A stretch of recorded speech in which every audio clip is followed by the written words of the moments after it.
So I'd now like to introduce our two speakers today. We have Ava Mehdipour and Hajar Abu Alrob. So we'll be hearing from Ava first today. Ava Mehdipour is a PhD candidate at the School of Rehabilitation, completing her PhD under the supervision of Dr. Kuspinar.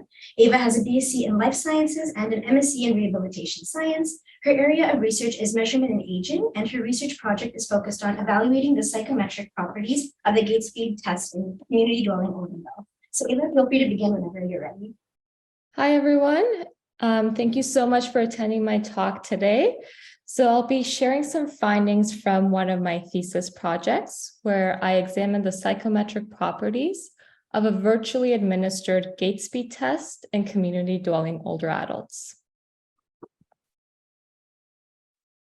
So just to introduce the gait speed test to everyone. So the gait speed test, you predetermine a distance. It could be 3 meters, 4 meters, 10 meters. And you ask participants to start on one end of the test. You start the timer, a stopwatch, you time them, and then you stop the stopwatch once they finish the course. And then you get your seconds and you divide meters by seconds and you have your gait speed. So the gait speed test is one of the most widely used measures of physical function. It's easy to administer. All you need is a stopwatch and a distance. It is inexpensive. While being easy to administer and simple, it's also reliable and valid in community dwelling older adults.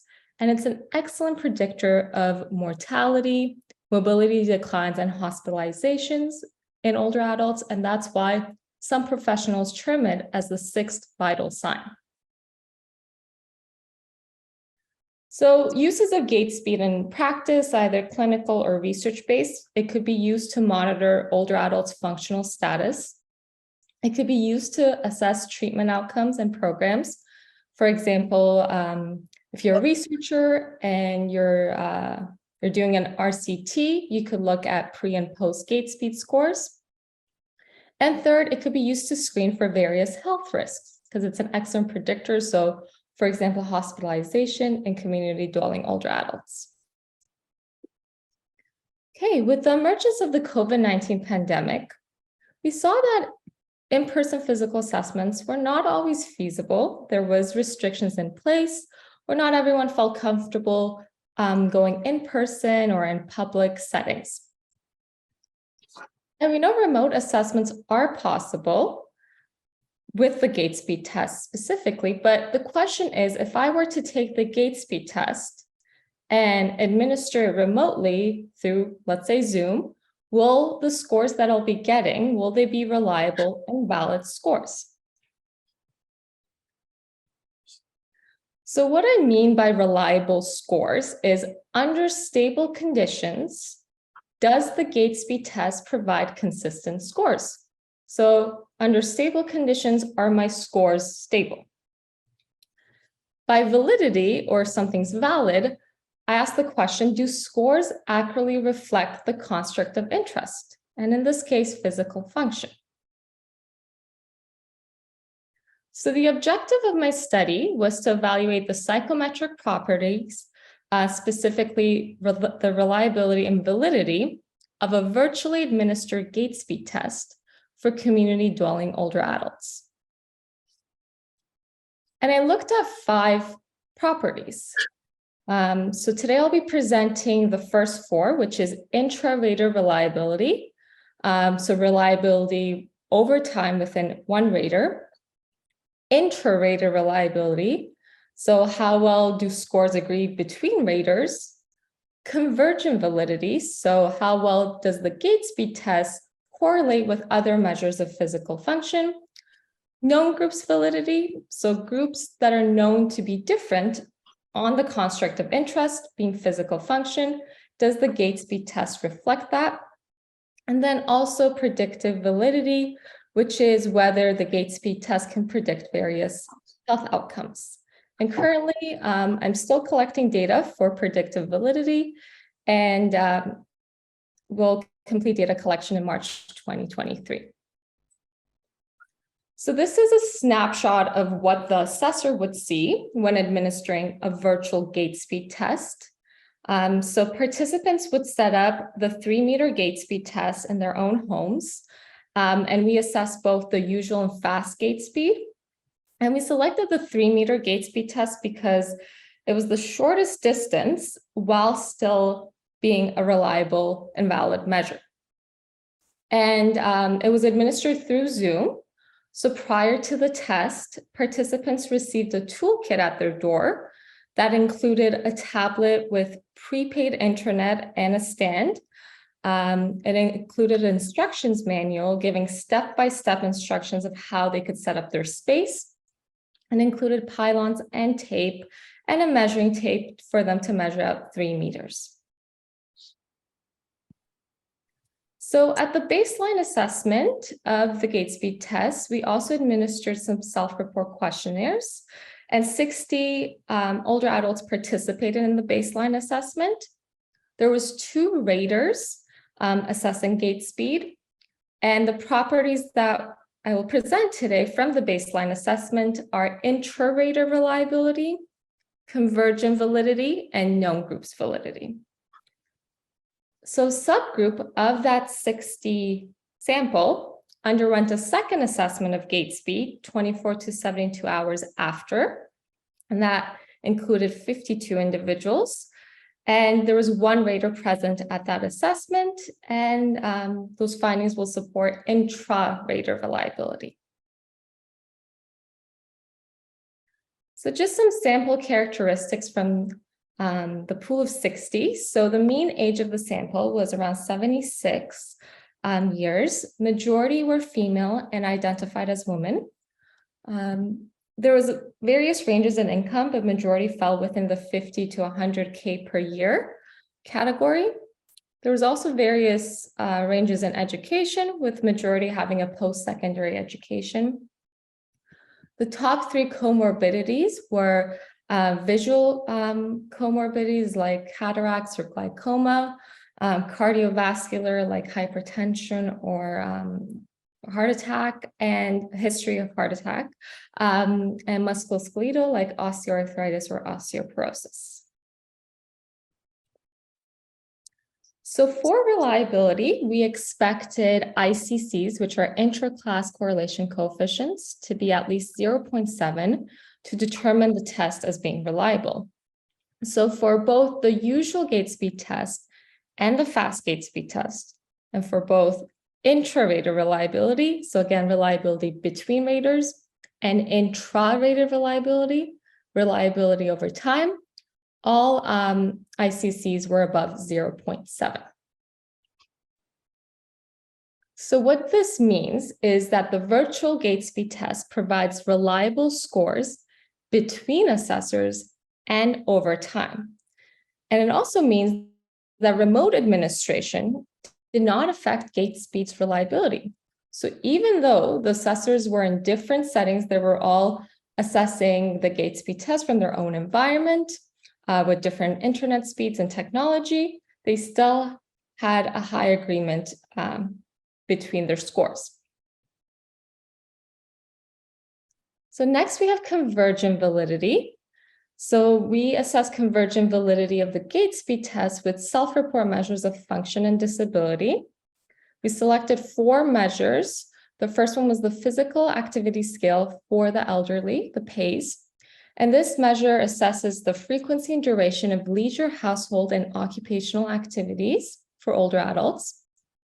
The second was the late life function and disability instrument, the functional scale. We also had the disability frequency scale and the disability limitation scale. So the functional scale asks questions around how much difficulty do they have doing a particular activity. The disability frequency scale asks questions around how often they do a particular task. And then the disability limitations ask to what extent do they feel limited in doing a particular task. And we expected correlations to be at least 0.3. And we could see for the usual gait speed test, all correlations with all 4 measures were greater than 0.3. But for the fast gait speed test, only measures of function were greater than 0.3.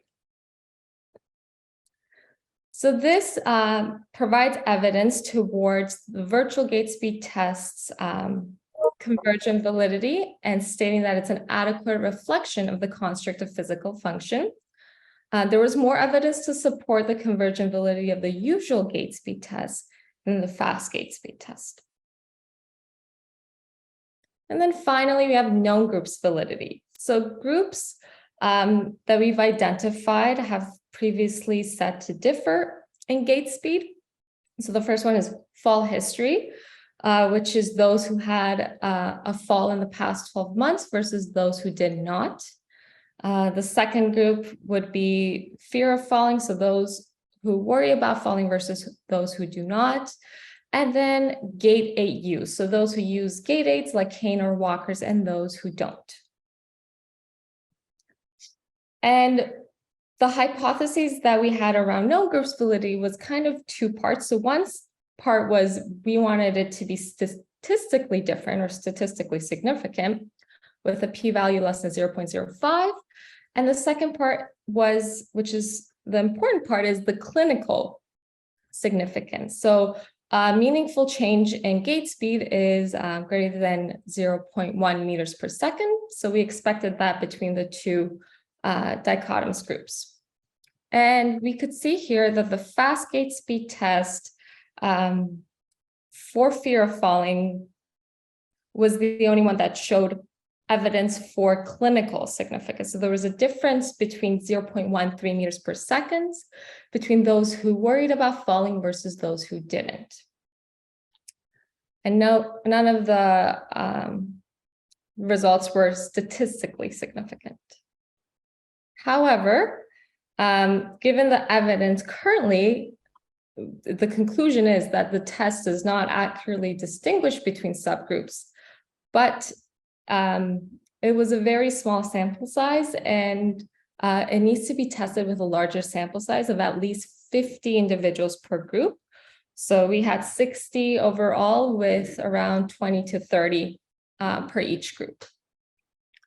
And the findings do show that maybe there's evidence to support fear of falling affecting fast gait speed. So those who do not worry about falling have a clinically faster fast gait speed than those who do.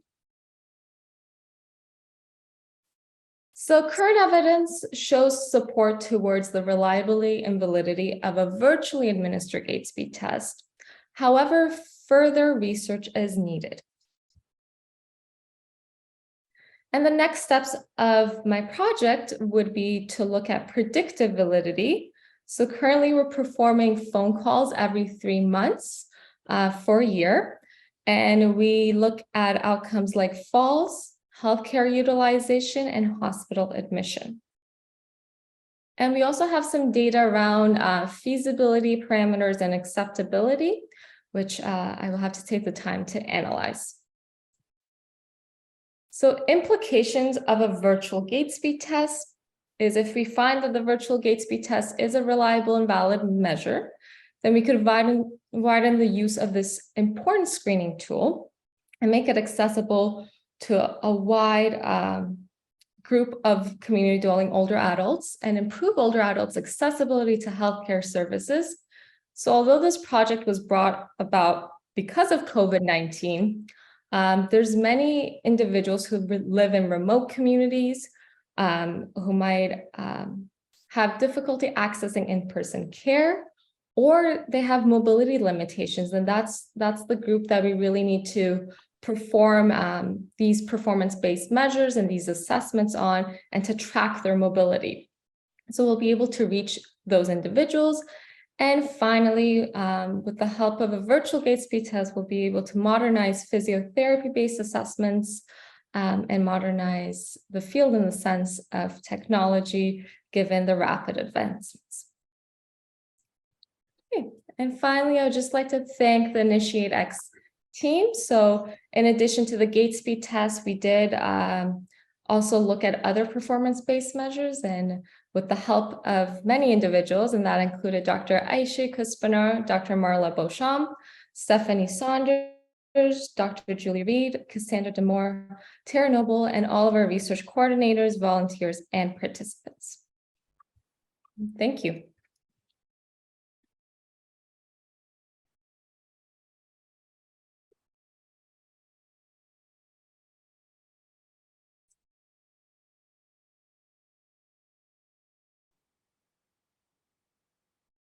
I'm going to go with that first question, and so these can be our sort of official moderator. Okay, sure. Sounds good. So we'll start with virtual questions and then in person. Ava, can you read the first question in the chat box there? Yes, I was wondering about the safety of the virtual.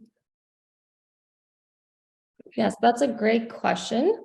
Also would be interesting to see how virtual assessments compare to in-person assessments. Okay, so the first part of the question, were there any safety measures in place?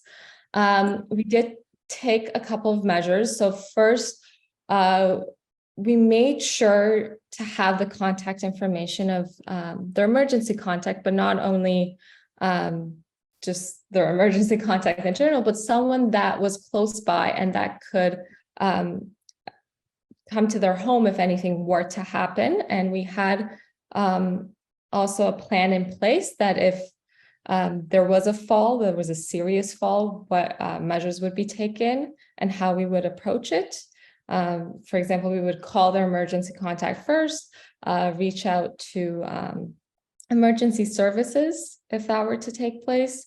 But initially, when setting up the assessments and the study and designing it, we did really take into consideration safety of participants because it was going to be remote.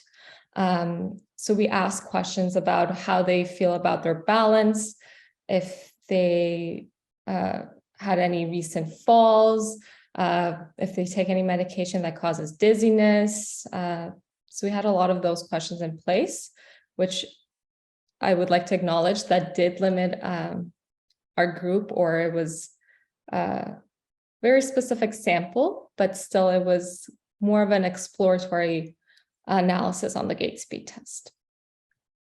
And then the second part would be interesting to see how virtual assessments compare to in-person. I do agree, but when we started the project, it was during COVID and it was kind of unpredictable of, do we have permission to perform in-person assessments? Do we not? And it kept going back and forth and back and forth. And then given timelines and budget and everything. So we were restricted on that front, but hopefully future studies can explore that.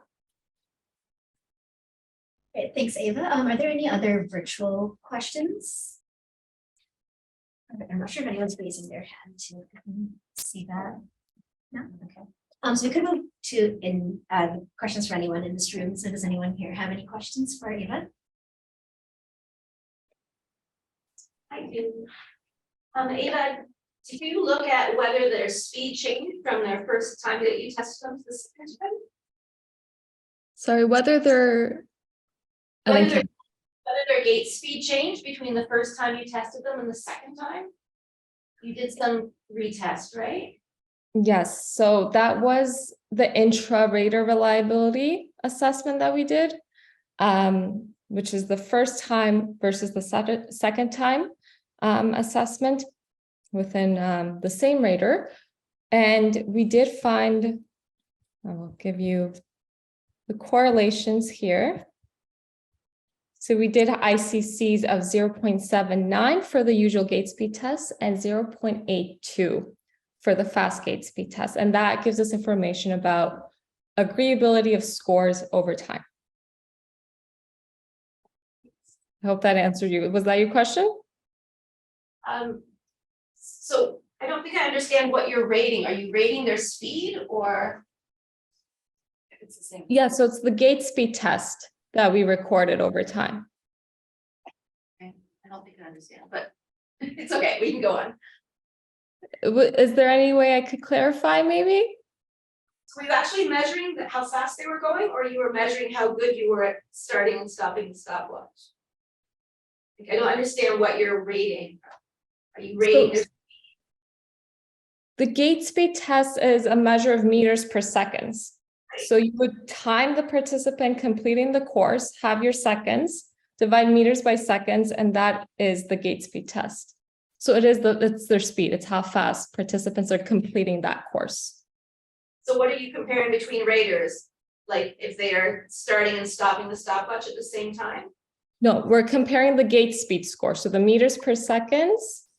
So all the rating at time 1, and you compare it, you do an agreement test with all the ratings at time 2. Did that help clarify a little bit? Thanks. And Ava, there's one more question in the chat, just asking about what the mean gait speed was. Do you know what that was? The mean gait, that is an excellent question, and something that I forgot to actually run the analysis on, but I will do that. Thank you.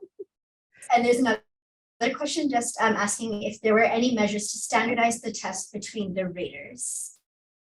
So to answer that question, not standardize the test between actually, let me go in. First, between raters, we did have very specific, not training in a sense, but we did do a lot of practicing and pilot tests to make sure we were following the same instructions and we were pressing start and stop according to the instructions.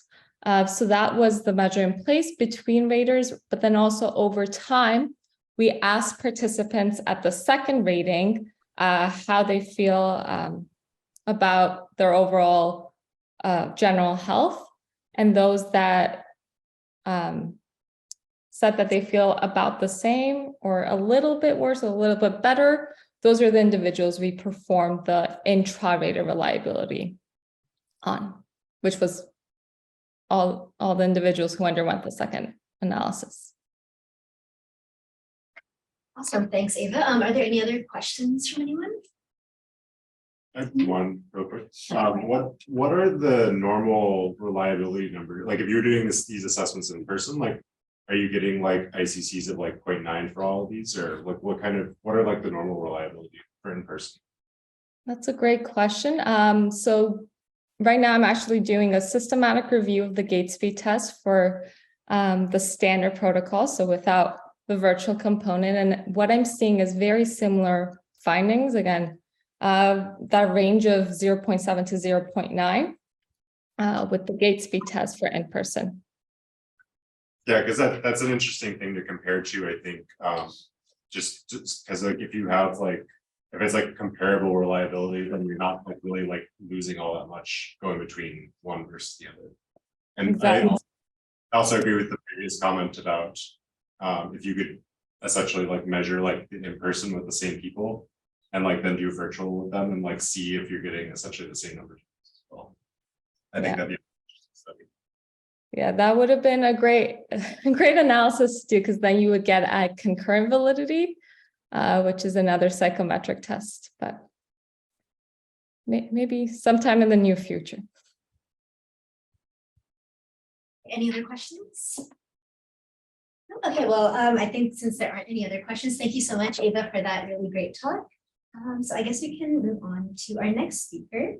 So up next is Hajar. So a brief intro to Hajar. Hajar Abu Alrob is a third-year PhD student in the Health Research Methodology program at McMaster University, with a focus on clinical epidemiology. Her doctoral research uses data from the Canadian Longitudinal Study on Aging, or the CLSA, and the ICES data repository that houses health administrative data in Ontario to evaluate osteoporosis, fracture, and frailty in older adults. She aspires to become an international expert in geriatrics and health research methodology and push the boundaries of knowledge to develop new and innovative health research methods that improve the health of Canadian seniors. During her free time, Hajar enjoys long walks and hiking. So Hajar, whenever you're ready, feel free to begin. So hi everybody, and welcome to my presentation today that's going to focus on osteoporosis treatment and management. And this data is coming from the Ontario Osteoporosis Strategy. So I want to thank the strategy team for allowing me to present on this data. And I'll be giving you a little bit of overview of my preliminary analysis. So it's just going to present an overall standardized rates of treatment and hip fracture. I'll be doing further regression analysis and modeling on this data. Okay. So just a little bit of background. So osteoporosis is a condition that causes bones to become thin and fragile that leads to decreasing bone strength and increased risk of fracture and fracturing a bone of the hip, spine, or wrist. And those with a fracture are increased risk of morbidity and mortality. And unfortunately, it is quite common in older adults of men and women. So 1 in 3 women and 1 in 5 men will sustain a fragility fracture in their lifetime. So the Ontario Osteoporosis Strategy is a population-based initiative that was developed in 2005. And the mandate is kind of to promote and improve quality of care for osteoporosis in Ontario and reduce hip and osteoporotic fractures and promote bone health. So we know that there is a huge care gap that exists in terms of Canadians who sustain a fracture or break a bone and treatment afterwards. So approximately 80% don't receive appropriate osteoporosis care after sustaining a fracture, and this can cause to further fractures or subsequent fractures, decreased physical function, and mortality. So the osteoporosis strategy exists to reduce this care gap and address the public health concern or issue of hip fractures. And it does this by 3 primary targeted areas. So fracture prevention, healthcare professional and education, and patient management and education. In terms of evaluating the strategy, so we have multiple performance indicators, but for this presentation, I'm going to be focusing on osteoporosis treatment, management, bone mineral density testing in Ontario. And I'll focus from 2014 to 2018, so it's providing that longitudinal data. Specifically, I'll be referring to the outcomes as indicators because they're performance indicators of the strategy. So it's going to be hip fracture rates among older adults, looking at BMD testing and osteoporosis treatment, and then particularly looking at the long-term care sector and looking at osteoporosis treatment across different fracture risk levels. And this is going to be according to the fracture risk scale. So the data is going to be presented by place of residence and discharge destination. So what that means is where was the patient at the time of fracture? So this can be in community or long-term care. And then where were they discharged after a fracture? So either in community or long-term care. So it will be 3 different cohorts. Those are at community at time of fracture and then discharged back into the community, in the community, and then discharged to long-term care, and then in long-term care before and after their hip fracture. And just briefly in terms of the methodology, so this study uses health administrative data from the ICS, and fractures were identified according to the Public Health Agency of Canada algorithm, and records were retrieved from multiple databases, OHIP, hospital databases like the DAD and NACRS. The study population was all older adults aged 66 years and above from 2014 to 2018. The rates are reported by the 3 different cohorts that I just mentioned, but also within subgroups. So we look at difference in sex, age, settings, and geographic location. But for this presentation, I'm going to focus on just sex and age for the time frame. And I'll report on the age standardized rates. So they were standardized according to the 2017-2018 Ontario population, and this will kind of help us evaluate trends over time while controlling for differences in the population size and age distribution. So looking at the first indicator, the rate of hip fracture in adults 66 years and above. So what you'll see presented here and on the subsequent slides is the age standardized rate. So this is per 10,000, the absolute numbers of the hip fractures, and then on the side here is the percent change in age standardized rate over time. So this will kind of give us an idea of how the age standardized rate is changing over time. And then you'll see here on the sides the 3 different communities. So in terms of hip fracture rates, overall, we see that adults that are living in the community and then discharged to long-term care have the highest hip fracture rate compared to the 3 different cohorts. So those are going to be the most frail adults in the community. They're having higher fractures versus those that are in the community and then discharged back into the community. And then this is the long-term care cohort. We see a decreasing in trend in hip fracture rate for those in community. So treatment rates or policy or whatever we have in place in terms of osteoporosis care and management, over time, we're actually seeing a decrease in hip fracture rate. Something is working. But in the long-term care sector and in the frail older adults in the community, we're seeing an increase in hip fracture rates over time. And the greatest increase that we're seeing is actually in the long-term care population. If we're looking at hip fracture rates by sex, we see, again, similar trends. So in the community to long-term care cohort, those are the highest hip fracture rates, particularly among females.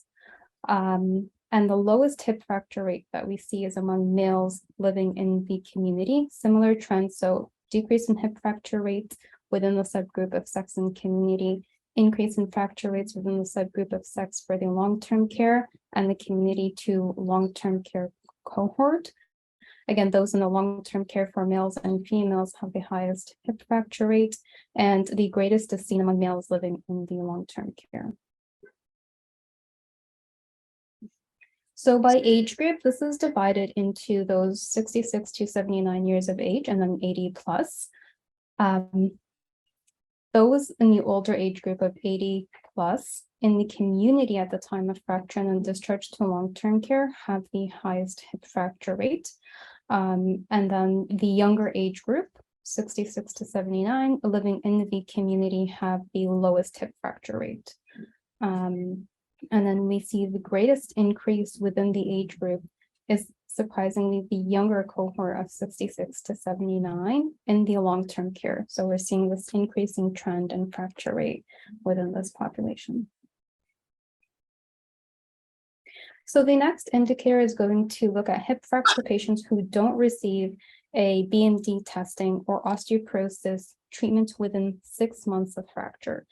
And this indicator is grouping BMD testing and osteoporosis treatment together because they're both important for the management of osteoporosis. So when a patient has a hip fracture, we want to evaluate the underlying cause of the hip fracture, and osteoporosis is one of the main risk factors for that.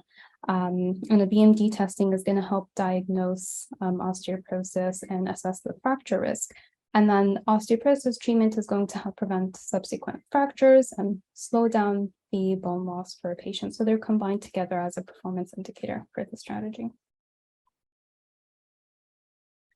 So this is, again, reporting the overall percent. So it's per 100 patients. We see the worst treatment rates in the long-term care sector overall versus those in community. They report better treatment rates compared to the long-term care and those in community to long-term care. But there is a decreasing trend in patients who are not receiving treatment. So treatment is getting better across all of the cohorts, particularly the most in the long-term care sector. And then by sex, again, it's the males in the long-term care sector reporting higher rates of not receiving treatment or BMD testing within 6 months of fracture, and then females in the community having the best treatment rates. Overall, they are decreasing. So treatment is getting better, and we see the best improvement in males in the long-term care and males in the community to the long-term care sector. And the last indicator is looking at osteoporosis treatment and long-term care. And it's dividing this by fracture risk And this is done according to the fracture risk scale that was developed. So the FRS tool is a validated tool. It assesses the risk of fracture risk specifically in the long-term care population. And it predicts the hip fracture risk over a 1-year period. It uses risk factors that are specific to long-term care, because we know that the long-term care population is different than the community older adults. So it can be age, those in long-term care can be older, it can be medical conditions, it can be medications, lifestyle, and mobility that increase the fracture risk of adults living in the community and hip fractures particularly. So this tool was developed particularly for this population. It uses risk factors specific to long-term care like wandering, cognitive impairment, falls, previous fracture, sex, and it doesn't use BMDs. So in community, and typically how it's done is if we want to evaluate fracture risk, we use a BMD test. But it's not very feasible to use in long-term care. So this can be because of logistic reasons. The BMD is just simply not available. And to get a patient to get up and have the BMD test completed is very difficult. And so here we have long-term care specific risk factors that will give us the 1-year hip fracture risk for a patient. And the other thing that's nice about this is it uses information that's already available in the RIE MDS for long-term care, and it automatically calculates this as soon as the patient is admitted to long-term care. And it consists of 8 risk levels, so with 1 indicating the lowest fracture risk and 8 indicating the highest fracture risk. And those with a fracture risk of 4 and above, this suggests high fracture risk. And that's how the data that I will present here will focus particularly on those with an FRS score of 4 and above.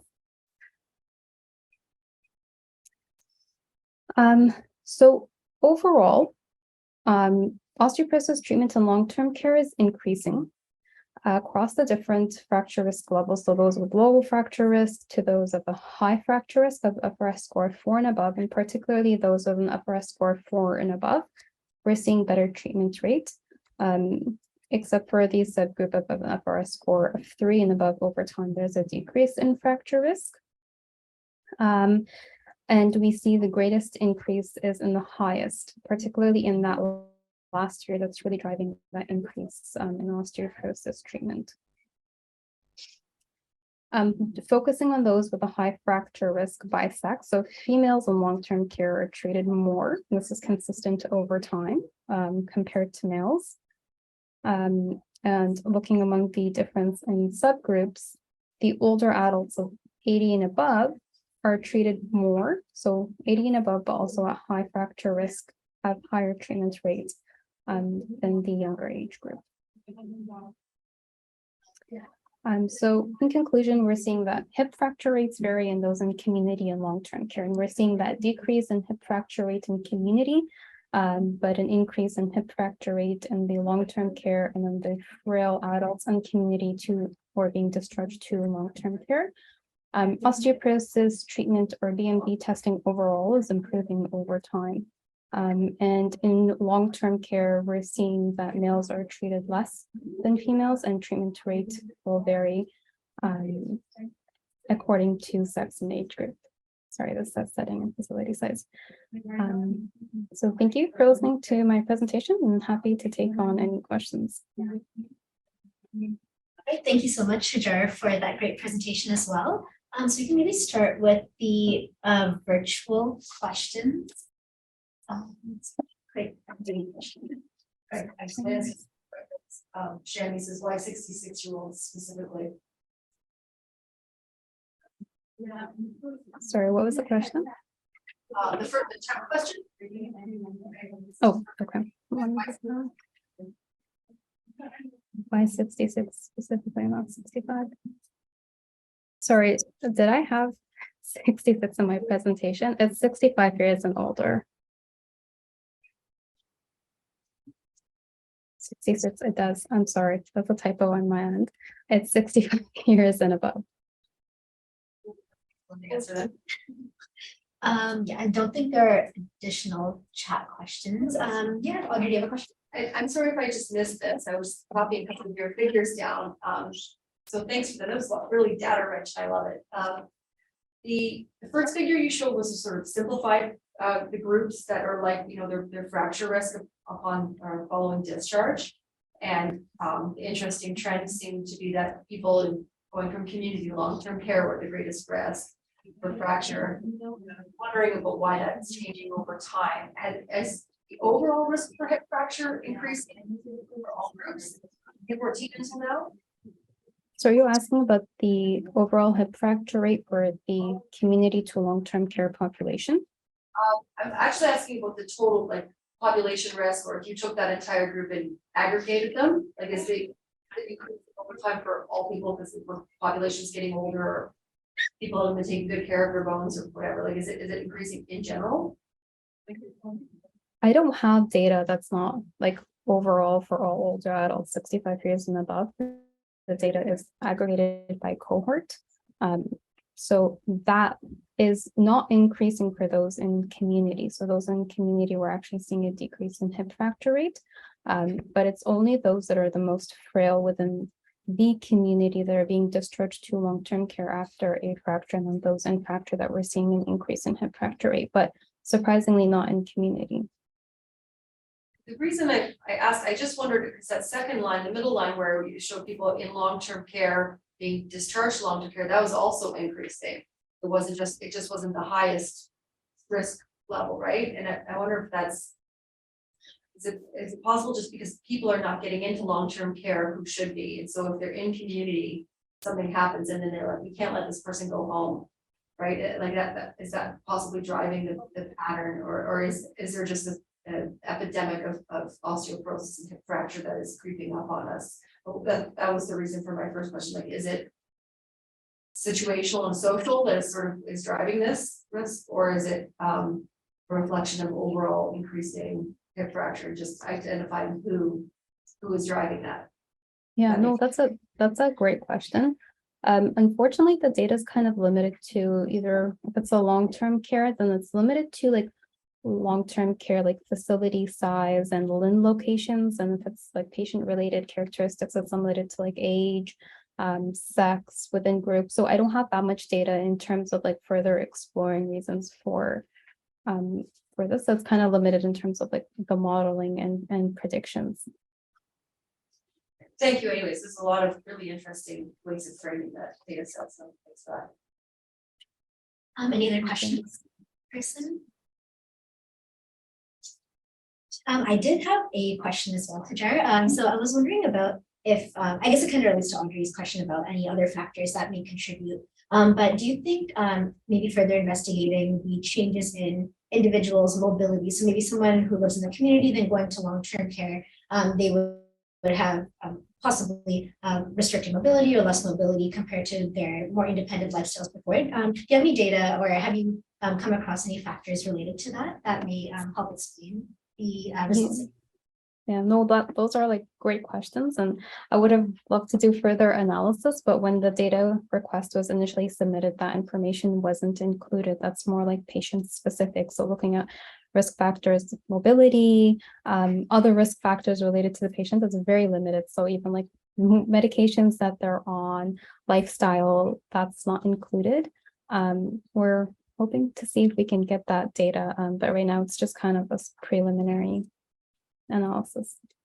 Sounds good. I think the data you showed is really interesting to like focus, like to know which areas to focus on for further research as well. So yeah, really interesting. Yeah. Thank you. I don't know if there are any other questions. It doesn't look like there are any other questions, but thank you so much, Hajar, as well as Ava, for your talks today. Yeah, I think that wraps up our monthly meeting. Does anybody have anything? So sometimes it's useful if people are like, have something going on that they want people to participate in, or are trying to recruit participants and having a terrible time of it. So things to share with the group. Sometimes this can be a useful space to do that. We at MDTRC we're currently recruiting. It's not my study, but a colleague, and she's looking for a very specific group of older adults. So single and used a dating app in the last year, older adults over 60. So I'm wondering if you know someone, you can refer them to us. That would be great. But also, like, if there's a way to post that on Mira maybe, or reach out through your network, that would be great. Tim, if you could connect her to me, or Al, do they actually coordinate that? But we can put out a blurb. All we need is just sort of like, what is it? And what's the way to get involved? An email and a couple of lines about what is an email address. That goes for everybody else here. If you need to, if you want to use us, we're very happy to share that. We send it once a month, roughly. So that's it can run until you tell us to stop. Awesome, thank you.